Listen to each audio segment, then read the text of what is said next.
سلام دوستای عزیز و چینل یوتیوب ما خوش آمدید. قسمت که مواد لازمه را قبلا دیدین، امروز نان خاسه افغانی برای شما آماده میکنیم.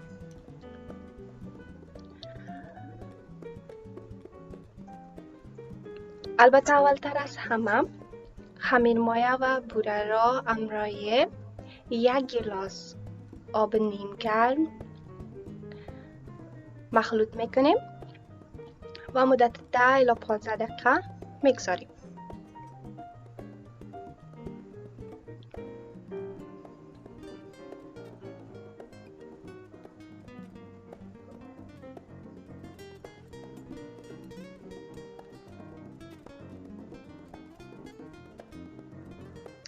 بعد از 10 الی 15 دقیقه شیر را اضافه میکنیم.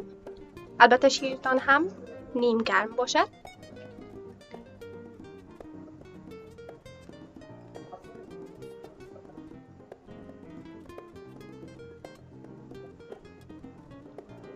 دو گیلاس آب دیگه هم اضافه میکنیم.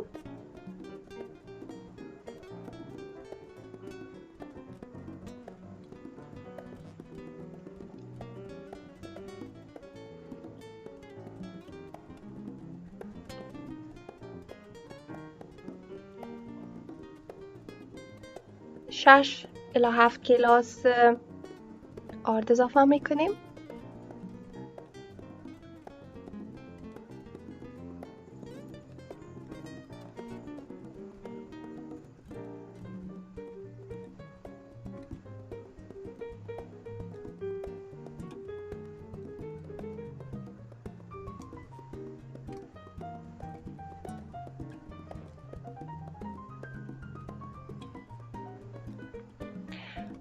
روغن 3 الی 4 قاشق غذاخوری روغن اضافه میکنیم. البته دوستای عزیز، روغن و شیر را به خاطر نرم نگه داشتن داخل نان خود اضافه میکنیم. خمیر را با آب و مواد دیگر خود خوب مخلوط میکنیم. نمک را هم اضافه میکنیم.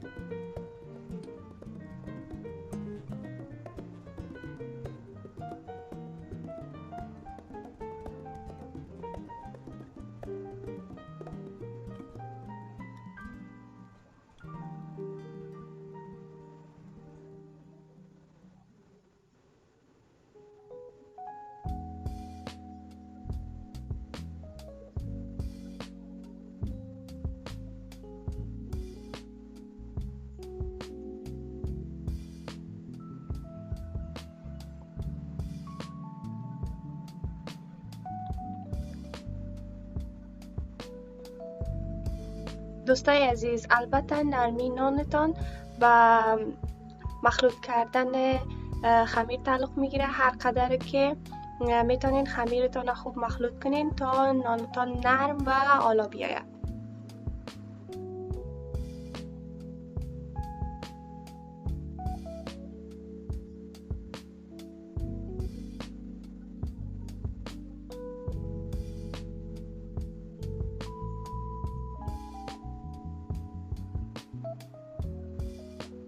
مقدار روغن را بر روی خمیر چرب میکنیم.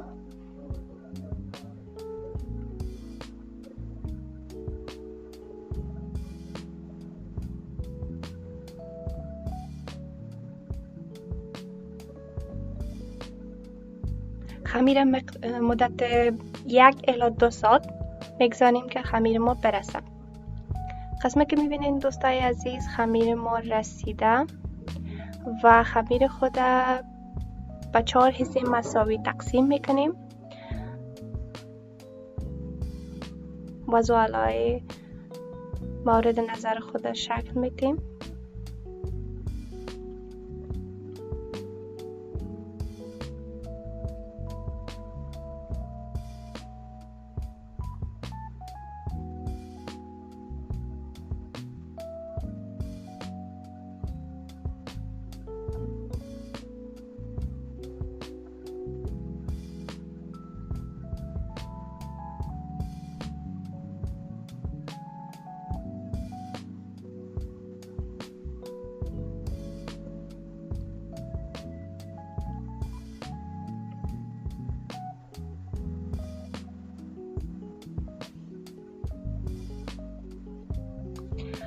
زغاله ها را مدت نیم ساعت بگذاریم.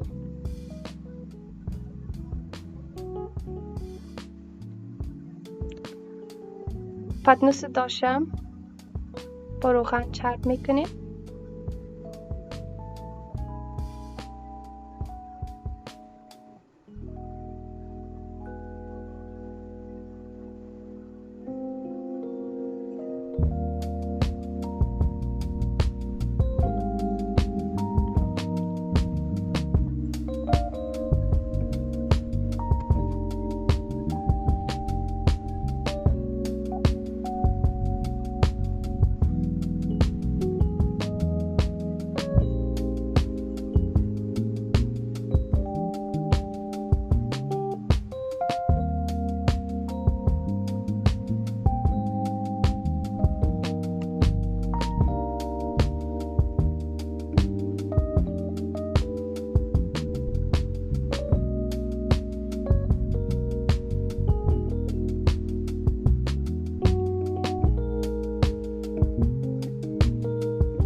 دوستای عزیز، داش خود در دمای 250 درجه سانتیگراد قبلا گرم میکنیم و نان مدت 10 الی 15 دقیقه میپزیم.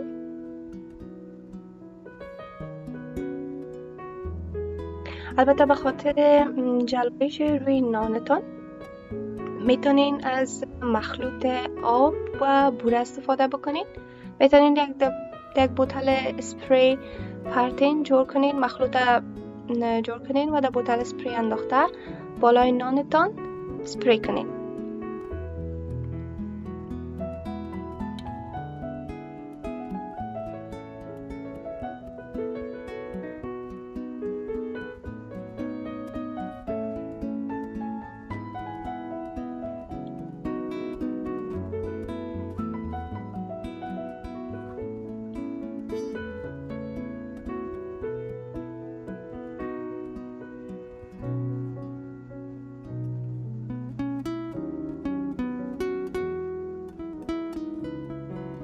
قسمی که میبینین بوتل اسپری ما تیار است. میریم بالای نان اسپری میکنیم. البته وقت اسپری میکنین که نانتان نو رو به سرخ شدن باشه و شکل روی نانتان سفید باشه. یک دفعه اسپری میکنیم، یک دفعه حال اسپری میکنیم و یک دفعه وقتی که نانتان روی سرخ شد وقت اسپری کنیم. هم نانتان نرم می باشه و هم جلایش خاص می داشته باشه.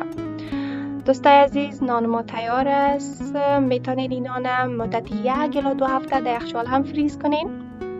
در فریزر فریز کرده میتونین و هر وقت با هر غذای دلخواهتان خواسته باشین میتونین گرم کرده و استفاده بکنین.